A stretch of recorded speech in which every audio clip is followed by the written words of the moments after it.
হরে কৃষ্ণ। রাধে রাধে। এখন বাজে ভোর 4টে। উঠেই শুরু করে দিয়েছি নিজের রুম গোছাতে। আগে এটাকে পরিষ্কার করে নিই, তারপরে নিজেকে ফ্রেশ হব। যাক, বাদ দাও এসব ডেলি কথাবার্তা। আজকে একটা গুরুত্বপূর্ণ দিন, সেই গুরুত্বপূর্ণ দিনটাকে নিয়ে কথা বলা যাক, সেটাই জরুরি। তো সেটা হচ্ছে, আজ হচ্ছে শুভ গৌর পূর্ণিমা ও দোল পূর্ণিমা। সবাইকে জানাই আন্তরিক প্রণাম ও শুভেচ্ছা। 100রও অধিক বছর পর ফের দোল পূর্ণিমায় চন্দ্রগ্রহণ, মহাপ্রভুর আবির্ভাব তিথি।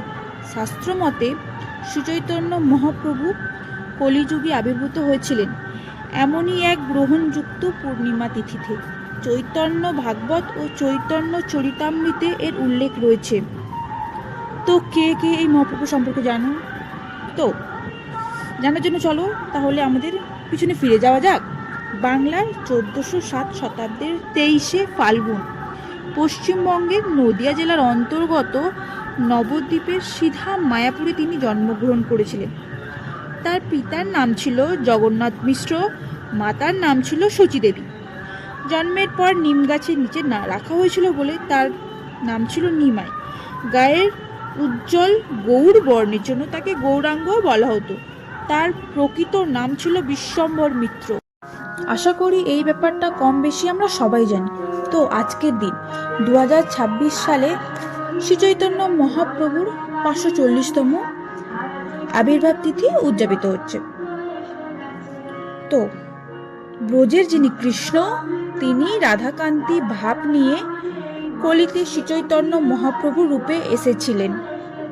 কলিযুগে পাবন অবতারকারী শ্রীচৈতন্য মহাপ্রভু রাধাকান্তি ভাব নিয়ে, অর্থাৎ তিনি পাত্র অপাত্র না ভেবে সবাইকেই উজাড় করে হরিনাম বিতরণ করেছিলেন।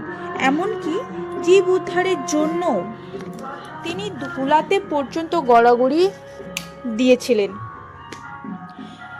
এমনকি জগাই মাধায়ের মতো পরম পাপী মানুষ, যারা উচ্চ বংশীয় হওয়া সত্ত্বেও সঙ্গ দোষে দস্যুবৃত্তি, মদ্যপান, ডাকাতি, নরহত্যার মতো অসংখ্য পাপে লিপ্ত ছিলেন।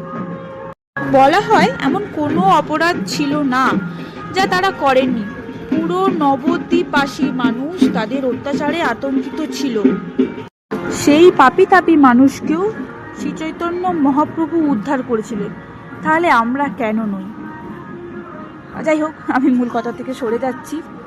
তো যে চৈতন্য মহাপ্রভু, সেই তো ব্রজের কৃষ্ণ ছিলেন। তিনি ভগবান শ্রীকৃষ্ণ ভগবান গীতাতে বলেছিলেন যে যেভাবে আমাকে ভজে আমি তাকে সেভাবেই ভজনের ফল দান করি, না ভজলে আমি তাকে ফল দিই না।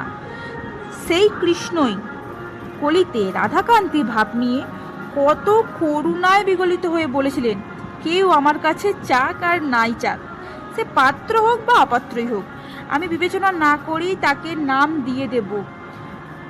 না অস্ত্র ধরিল, না কারোকে প্রাণে মারিল, চিত্র শুদ্ধ করিল সবারে। বলা যায় সূর্য উঠিল আমার বাংলায়, কিন্তু পাশ্চাত্য দেশের ঘুম ভাঙলো আমার নয়। দেখবে আমরা মায়াপুরে যাই বা যে কোনো তীর্থস্থানে, আমাদের বাঙালিদের থেকে অন্যান্য রাজ্য, অন্যান্য পাশ্চাত্য দেশে বিদেশিদের বেশি ভিড়। তারা ভগবানের জন্য বেশি করেন, আর আমরা দিনে একটা নকুল দানার বাতাসা দিয়ে নিজেদের কাজ শেষ করে দিই। ঠিকমতো হয়তো সন্ধ্যেটাও দিই না। সেখানে হরিনাম, সন্ধ্যায় বসে সবাই মিলে ভগবানের নাম কীর্তন কটা বাড়িতে হয়ই না। যাই হোক, কোনো কামনা বাসনা না নিয়ে একবার বলো হা গৌর। কামনা বাসনা নিয়ে রাধা মাধবকে ভালোবেসো না, মন থেকে করো যাই করো। যাই হোক, ভুল বললে ক্ষমা করে দেবে। আর আজকে এই শুভ তিথিতে, পূর্ণ তিথিতে আমার বিবাহবার্ষিকী আমাদের 2 বছরে পূর্ণ হলো। গৌরের কাছে আমার একটাই প্রার্থনা নিবেদন, যাই হোক যেন তোমার দেখানো পথে চলতে পারি আজীবন। ভুল ত্রুটি তো আমরা অনেক করি, তবু তোমায় যেন কখনো